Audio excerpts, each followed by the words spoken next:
ভেজা বিকালে আমাদের একটা চমৎকার একটা মানে অনুষ্ঠান। ধন্যবাদ আপনাকে। আমি একটু মানুষ হিসাবে মনে হয় স্বার্থপর, এই জন্য আসলে আমি আমার মায়ের গল্পটা লিখিনি, আমি হয়তো আমার গল্পটা লিখেছি। তো সবার গল্প শুনে মনে হচ্ছে যে না, আমি হয়তো অনেক বেশি স্বার্থপর। আমার মায়ের কিশোরী বয়সেই বিয়ে হয়ে গেছে, তখন আসলে সবার মায়েরই এরকম একটা বয়সেই বিয়ে হয়ে যেত, মানে 16 থেকে 19-এর মধ্যেই সবার আমাদের বিয়ে হয়ে যেত। তো আমার নিউক্লিয়ার ফ্যামিলিতে আমি বড় হয়েছি। তো আমাদের ওই সময়ের বাচ্চাদের সবারই একটা স্ট্রাগল থাকতো জয়েন্ট ফ্যামিলিতে বা এরকম কিছু, কিন্তু আসলে আমি স্ট্রাগলের কিছু দেখে বড় হইনি, বা আমার মাকে ওই স্ট্রাগলগুলো আমি করতে দেখিনি, যে সেটা কিনা ফ্যামিলি ক্রাইসিস বা আদার্স কিছু। আমার আব্বা বিজনেস করেন, আমার আম্মাও বিজনেসের সাথে যুক্ত, সাকসেসফুল বিজনেস ওম্যান। তো আমার মনে হয়েছে যে আমি একটু আমার কথা লিখি। আমিও আজকে মনে হচ্ছে যে ইঞ্জিনিয়ারদের মেলা বসেছে, তো আমি সিভিলে। তো আমার যেটা হলো, আমার ফার্স্ট বেবির জন্মের সময় আমার খুব আর্লি ম্যারেজ। এটা আবার এই যুগে মানে সাধারণত সবাই আমরা পড়ালেখা শেষ করে, বাট আমাদের পছন্দের বিয়ে ছিল। পারিবারিক কিছু প্রেশারে, আমার শ্বশুরবাড়ির প্রেশারের কারণে আমার এসএসসি পরেই আমার আঘাত হয়ে যায়। তো ওই সময়টা পড়ালেখাটা কন্টিনিউ করা, এইভাবে আমরা একটু গ্যাপ দেওয়ার পরে আমরা বেবির জন্য ট্রাই করছিলাম, তখন আমার কনসিভ ছিল। তো ওই সময়টা আমাকে অনেক স্ট্রাগলের পর, অনেক যন্ত্রণা, অনেক কিছুর পরে আমার ফার্স্ট বেবিটা জন্ম নেয়। তো আম্মা ছিলেন পাশে, কিন্তু আমার হাজবেন্ড মানে আমার শ্বশুর বাড়িতে ওনাদের পরবর্তী প্রজন্ম প্রথম আমার ছেলে, ওনারা আমাকে অ্যালাউ করেন না আমার বাবার বাসায়। তো এই যে মাতৃত্বকালীন সময়ে মায়ের যে একটা সাপোর্ট, মানে মানুষ হিসাবে আমি এতটাই দুর্ভাগা যে আমার আম্মা তো এসে আর এক পাশের কিচেনে ঢুকে নিশ্চয়ই সে চাইলেই একটা স্যুপ করে তার মেয়েকে খাওয়াতে পারবে না, যেটা কিনা উনি উনার ঘরে বসে একটা মুড়ি মাখাও খাইয়ে ফেলতে পারবেন। তো ওই সময়টায় আমার আসলে একটা অপ্রাপ্তি যে আমার আম্মা জীবিত। আপুর ব্যাপারটা যেমন, আপুর নামটা ভুলে গেল, আপুর পেজের নাম মনে আছে, আপুর ক্ষেত্রে যেমন আপুর আম্মা নাই, হ্যাঁ, এটা কিন্তু তখন মেনে নেওয়া যায় যে না, আমার তো মা নাই। কিন্তু আমার ক্ষেত্রে যেটা হয়েছে, আমার মা থাকা সত্ত্বেও আমি আমার মায়ের কাছ থেকে ওটা পাইনি, যে আমার খারাপ লাগছে, তুমি একটু আমার মাথায় চুলের বিলি করে দাও। আপু বলেছেন মা শাশুড়ি নেভার এভার, পরের মা ইজ পরের মা, আমার মা ইজ আমার। আমার মায়ের মতো পৃথিবীতে আমার জন্য কেউ করবে না। আমি কখনোই শাশুড়িকে বলতে পারবো না মা আমার মাথায় একটু চুলের তেল দিয়ে দিতে পারবেন, বা আমার হাত পা গুলো টাচ করে আসছে, মা আপনি কি একটু আমার পায়ের আঙুলগুলো টেনে দিবেন। এবং ওই সময় আমার হাজবেন্ড এমবিএ করছিলেন, উনি ঢাকায় ছিলেন, এবং আমি একাই শ্বশুর বাড়িতে ছিলাম। তো ওই মুহূর্তটা আমার একটা খুব স্ট্রাগল ক্রিয়েট হয়েছে। তো তখন আমার যেটা প্ল্যান ছিল, জাস্ট এই বেবিটা বড় হতে হতে আমি আরেকটা বেবি নিয়ে নিবো এবং সোজা আমার কাছে চলে যাবো, এবং সব আরামায়েশ তখন আমি আমার আম্মার কাছে যেয়ে করবো। তো এই সিচুয়েশন থাকতে থাকতে আমার বড় বাচ্চার জন্মের পুরো 8 বছর যাওয়ার পর আমার সেকেন্ড বেবি কনসিভ করে, এবং ওই সময় আমি 2টা ফাইব্রয়েড নিয়ে কনসিভ করি। আমি মানে পুরোটা টাইম নিয়ে ডাক্তারের ইয়েতে ছিলাম, আমার কমপ্লিকেশনস ছিল, আমার বেড রেস্ট ছিল। আমি চাইলেই তখন আমার মায়ের কাছে, আমার আম্মা হুঁশিয়ারিতে থাকে, আমি চাইলেই তখন আমার মায়ের কাছে মুভ করতে পারছিলাম, কারণ আমাকে আমার ডক্টর অ্যালাউ করছিল। তো 2টা ফাইব্রয়েড নিয়ে যখন কনসিভটা হয়, ওই সময় আমার ফাদার ইন লর চোখের অপারেশন হয়েছে আমার বাসায়। তো ওনাকে ডক্টরের কাছে গিয়ে আমি স্পেসলেস হয়ে পড়ে গিয়েছি। তো ওখান থেকে আসার পরে আমার আল্ট্রাসাউন্ড করতে দেন।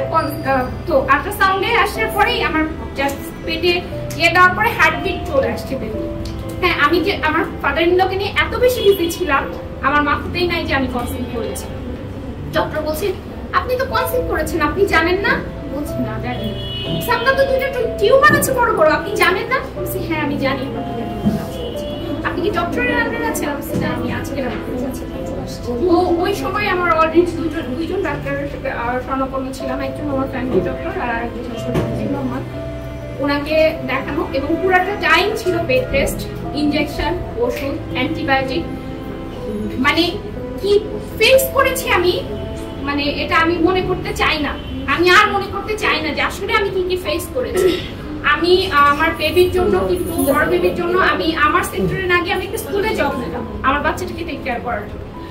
কনসিভ করার পর জবটা হারালাম। আমার বাসায় একটা কোচিং ছিল, ওই সময় আমার বাসায় প্রায় 30টা বাচ্চা, ছোট ছোট বাচ্চারা পড়তে আসতো, হ্যান্ডরাইটিং শিখতে আসতো, ওটা বন্ধ হয়ে গেল। মানে ফ্রাস্ট্রেশনের একটা মানে গুমট পরিবেশে আমি পড়ে গেলাম, আমার সমস্ত কাজ বন্ধ হয়ে গেল। যেহেতু সেলফ ডিপেন্ডেন্ট ছিলাম তখন আমার, আর এত মানুষের সাথে আমার প্রতিদিন ইন্টারাকশন হতো, তখন আমার মনে হলো কি যে আমাকে একটা যাবজ্জীবন বিনাশ্রম কারাদণ্ড দিয়ে বিছানায় বসায় দিয়েছে, যে কিনা ওয়াশরুমে যাবে, বিছানায় বসে নামাজ পড়বে, বিছানায় খাবে, বিছানায় ঘুমাবে। মানে এটা একটা, মানে আমার তো মনে হয় যে জেলের বেড গুলাও তো মনে হয় আর একটু বড় হয়, কিন্তু আমার ওই বেডের নিচে নামার ইয়ে নেই। তো ওই সময়টায় আমার আম্মা যেহেতু বিজনেস ওম্যান, আমার আম্মা আসতে পারে, কারণ আমরা 2 বোন, আমার আম্মা একদম একা সংসারটা। যেহেতু আমার মা আর আমি 19 বছরের ছোট বোন, আমার আম্মা একদম ইয়াং, সে তো ফ্যামিলি থেকে রিটায়ার না যে আমার ভাইয়ের বউ বা সামওয়ান আমার বাবাকে টেক কেয়ার করবে। তো ঠিক ইতিহাস আবার রিপিট হলো, আমি আবার একা এরকম একটা প্রেগন্যান্সি আমি মানে পার করেছি। আমার মনে আছে একদিন আমার হাজবেন্ড অফিস থেকে এসে আলু ভর্তা করলেন, ইলিশ মাছ ভাজি করলেন আর ভাত। তো আমার একটা উইয়ার্ড প্রবলেম ছিল, সাদা কোনো জিনিস আমি খেতে পারতাম না, ভাত, ডিম, দুধ, এই জিনিসগুলো দেখলে আমার খুব মানে ইরিটেশন হতো এবং বমি হয়ে যেত।